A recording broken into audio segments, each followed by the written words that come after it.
You are listening to KWAI 1080 on your AM dial. Today is the 20th day of October. It's a Saturday. Time now is 38 minutes past the hour of 4 o'clock. I have just given you my opinions with regards to the comparison between Barack Obama and Mitt Romney with regards to foreign policy. If you would like to call and share an opinion, our telephone number here is 524-1080. Give me a call. We'll put you on the radio and give you an opportunity to share your opinion. And of course, it need not be in line with mine. If you have an opinion, just give me a call and I may ask you to defend it, to discuss it, but you're free to call 524-1080. Other matters in the newspaper this morning, I read at page A4 where Tammy Duckworth, who's challenging on the Democratic side for Illinois 8th District congressional seat. Tammy Duckworth is a person from Hawaii, a woman from Hawaii, graduated from McKinley High School. She says, I am flabbergasted that he is that out of touch with science. And this remark was made responding to the declaration by her Republican rival, Representative Joe Walsh, that there is never a medical necessity to use abortion to save a woman's life. By Friday, Walsh backed off that assertion, acknowledging very rare circumstances where the life-saving abortions might be required. I think it brings one closer and closer to the issue of abortion, even in the case of rape. Whether or not a woman should have the right to abortion, or is that question based on, irrelevance, in that the underlying question is whether or not a woman is entitled to abortion in any case, whether or not the child will be a healthy child, whether or not the child can be put up in an adoption circumstance with a healthy family, all of these things arranged, but the woman is just anxious. She doesn't want to be known as a mother of a child and she wants an abortion. Or is abortion to be determined only in particular circumstances? And of course, a third position being abortion should never be permitted, as many, and not all, but some, I should say some, of the Republicans, and I'm sure there's other people who would say in no case should abortion be permitted. So the underlying question really becomes, what is the issue that is in debate? Some people would say absolute, a question for the mother to decide on her body and how it is to be used. Other people would say, well, I could not participate or I cannot support that idea, because then you could also say that a mother having birthed a child has a right to determine how the child is to be brought up, whether or not I can abuse a child or I can kill the child. Does the fact of what we call hanao, the fact of birth of the child, suddenly clothe the child with human rights such that this person is to be treated as a human at the time of birth, but prior to birth, the woman has absolute control? At what point does a society step in and have a say in whether or not the child is protected or the fetus is protected and not aborted? I think in this particular case, the issues are not clearly based on Republicans or Democrats. The issue is not simply based on one religious holdings.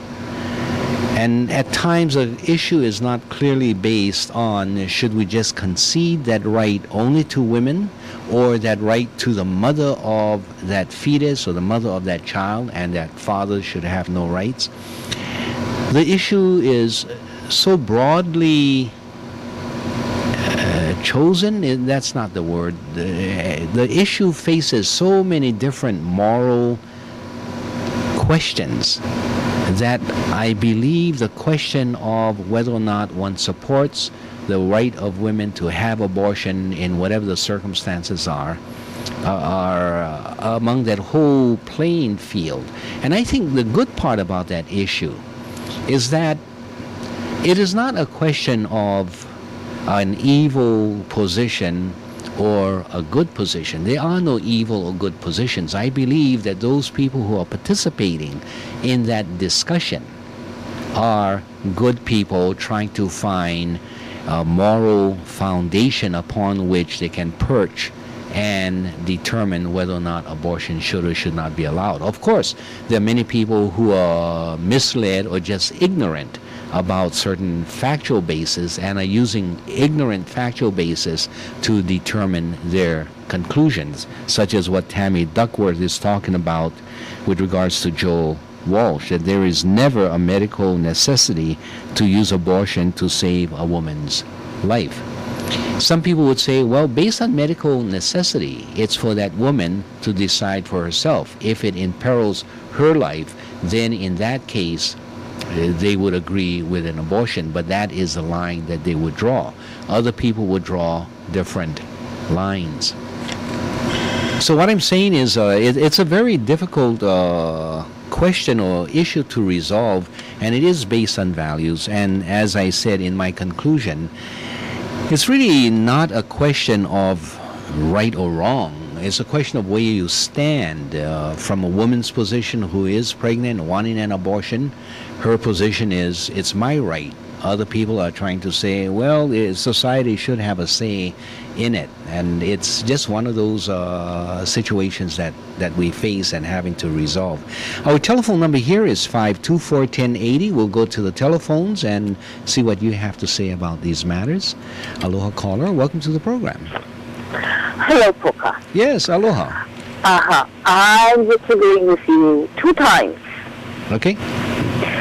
As far as the abortion issue being one where there's nothing that's evil or nothing that's good, it just depends on where you stand. Mm-hmm. Normally, on most things, and it's funny because on most things I would agree with that point, but I guess this is the exception that proves the rule. Because I think that it is evil for a mother to take her underage teenager to have an abortion on account of her husband is the child's father and she wants to keep that hidden. That is evil. Okay. That is grossly selfish and evil. So I think there are circumstances when there is a clear-cut evil. Now, I happen to be in favor of female making the choice for the simple reason that it's her body. Whatever's going to happen is going to happen and this fight is happening over her body. And it's funny, because once the baby's born, all these people who are so hot on not having the woman have an abortion, they're back. You know, where are they? Where's the baby shower? Where's the help? Where's the, hey, how you doing? Can I come babysit for you? You know, hey, here's a box of Pampers, whatever. No, none of that. So to me, if you're not going to put up, then shut up. You know?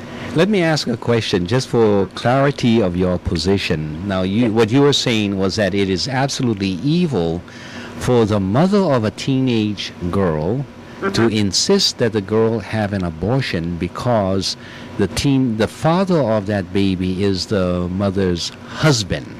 Right.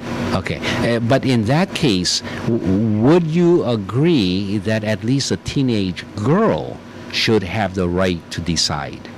Oh, absolutely, absolutely. Okay, so your position and mine would be the same. Will yes. To destroy the innocent life. Yes. And traumatize the daughter, certainly. Yeah. For the purposes of, you know, it's a thing of what's the motivation, yeah? Yeah. So wouldn't your position and my position be the same? That it's for the mother to decide, the mother of that fetus or that child, not anyone else, not a third party. Yeah, the problem there, though, is that we are talking about somebody underage. So normally you would say, go to your parents, you know, go to your mom, get her advice. But in this case, cannot, you know. So it's like there's no universal criteria, I guess, on this. It really is, to me, between the mother, her conscience, her doctor, and if you're religious, God. Yeah. And I don't know about you, but I'm not God. So I leave that to them. You know, Yeah. I say good luck, whatever. Yeah. Mhm. You know, but that's your puliana. That's not for us to be putting our big foot into. Yeah. Okay. All right. Thank you. That's the one disagreement. Okay. I don't think we disagree. I think we are in agreement that the okay. mother of that child should make that decision. Absolutely. Yeah. And then the day men get pregnant, then men can decide how they feel about abortion. Now, why do you say I disagree with you on that? You just feisty. Okay. And then the second one is with the U.S. getting involved in American interest. Because I happen to agree that historically, if you look at whenever it's been American interest, it's been American business interest. Yes. You know, Yes. every time, whether it's Central America, South America, Southeast Asia, it's always the corporate footprint is there, and that great. And to me, there's been 3 good Republican presidents: Lincoln, Teddy Roosevelt, and Eisenhower. Because Eisenhower gave the warning: watch out for the military-industrial complex. Okay. And nobody listened. Okay. And then the part about how we should focus on if Americans are in danger, I have to disagree. Because if you remember, it was American medical students in Grenada who were supposedly in danger that justified Reagan going in there.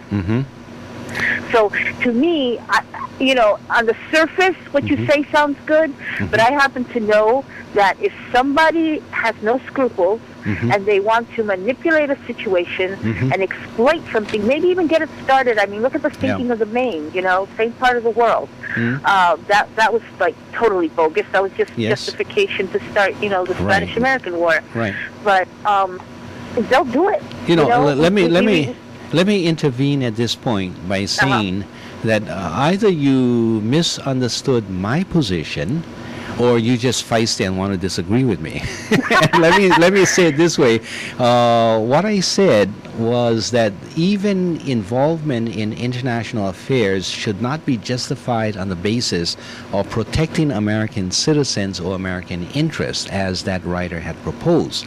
I am saying that the United States is obligated to follow international law because at times the so-called American citizens or American interests can be made to look like something like in Hawaii, where the American businessmen said you have to, when they appealed to Minister Stevens, intervene to protect American lives and property, and yet they were the co-conspirators with the Americans to overthrow the government.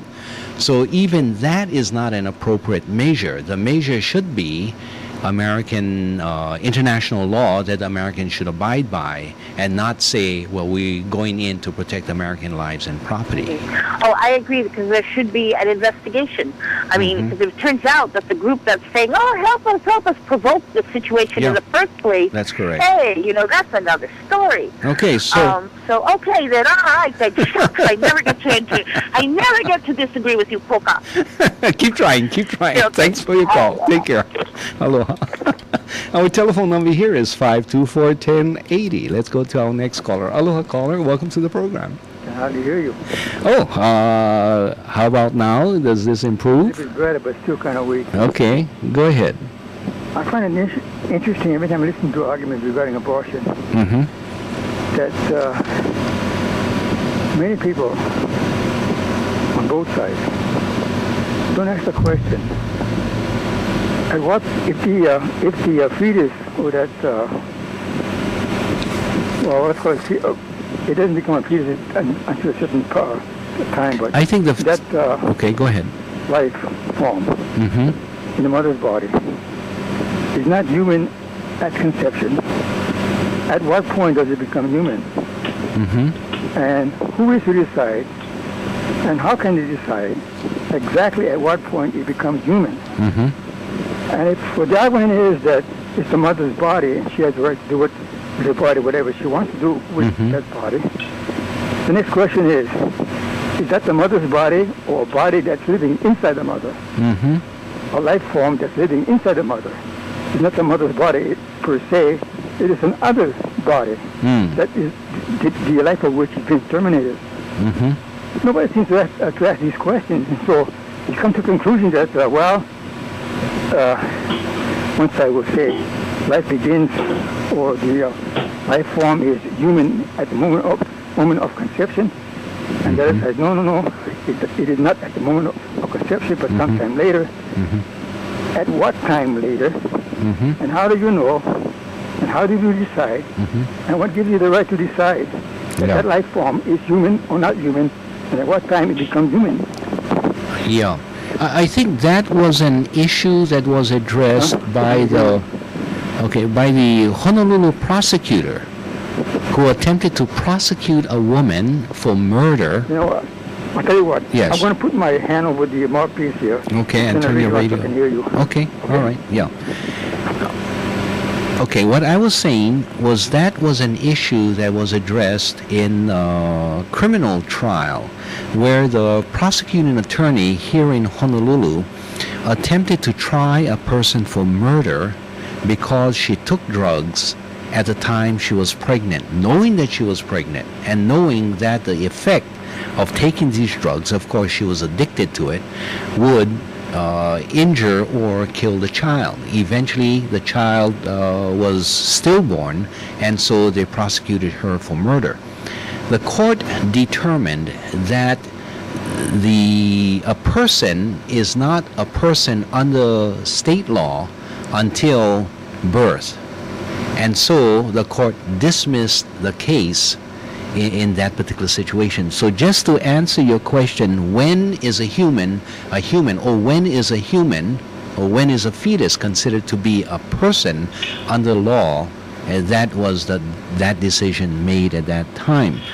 With regards to the sharing of a woman's body as a vehicle by which the child also has certain rights to that, quote, vehicle, I think there's two arguments there. On one hand, women are saying, well, whether or not the child and the mother shares that mother's body or not really should be a female's decision, and men should absolutely stay out of that issue.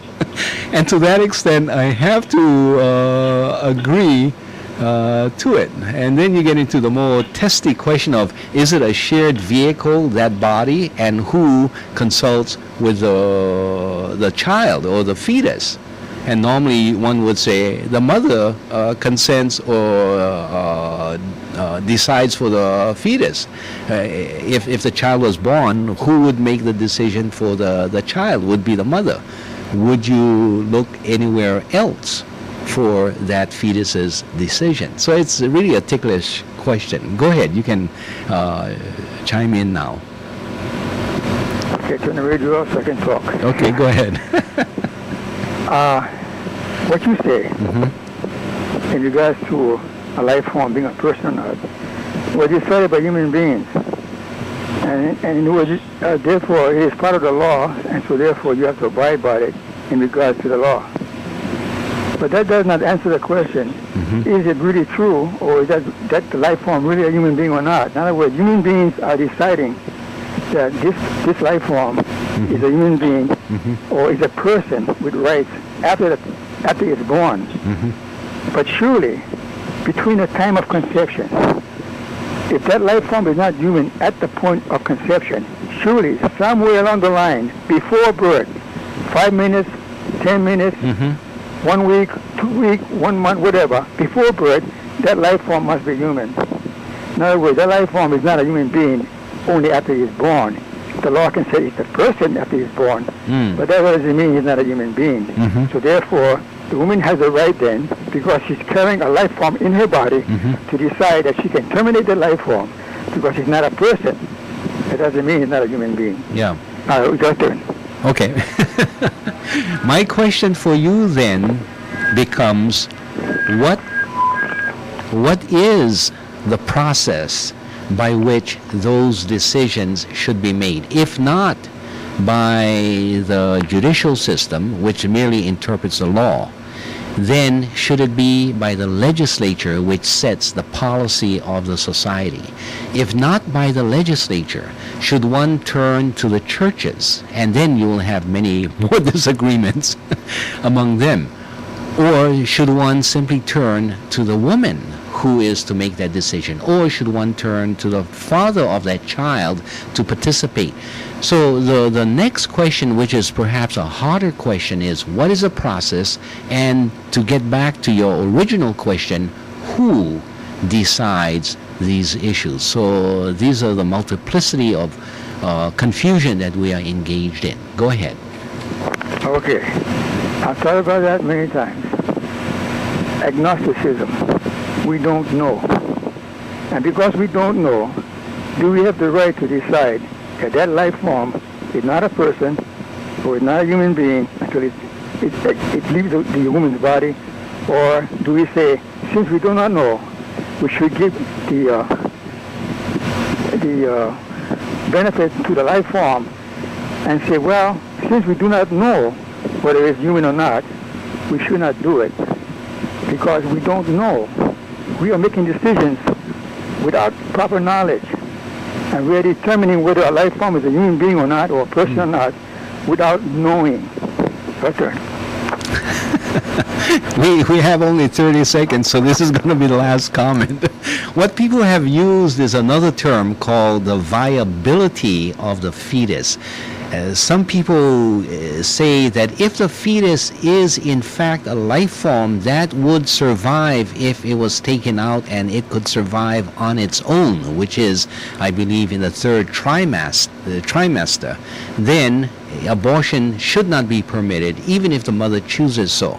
But earlier than that, because it is not able to independently live on its own, at least based on the opinions of medical science, then mother should have that decision. I'm sorry, we're over time. You can call back after the news. I got to run off and go to the news. Please call back. Aloha.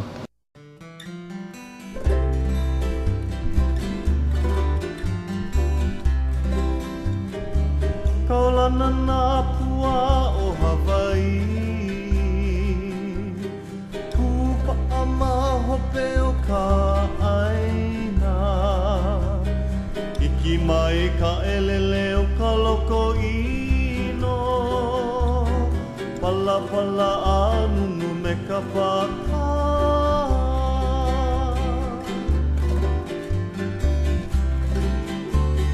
Mane mai Hawaii moku o ke ave,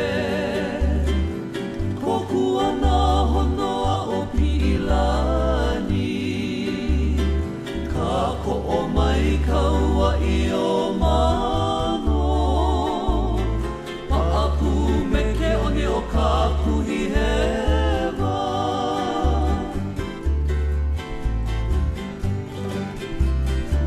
Aolea e kau I ka pulima, Maluna o ka pepa o ka enemi, Ho'ohui ai nā ku ai hewa, I ka pono sivila a o ke kana